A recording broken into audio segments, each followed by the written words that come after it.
మన సమస్యలను ఎవరితో పంచుకుంటే సమస్యకు పరిష్కారం కలుగుతుందో వాళ్ళతోనే సమస్యను పంచుకోవాలి. సమస్యల్లో ఉన్నప్పుడు ఎవరి దగ్గరికి పడితే వాళ్ళ దగ్గరికి వెళ్ళొద్దు.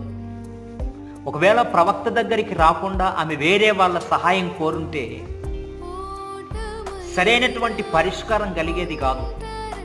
కానీ ఎక్కడికి వెళ్ళాలో అక్కడికే వెళ్ళి ఆ సమస్యకు పరిష్కారం కలిగించుకోవడానికి ఆమె ప్రయత్నం చేసింది.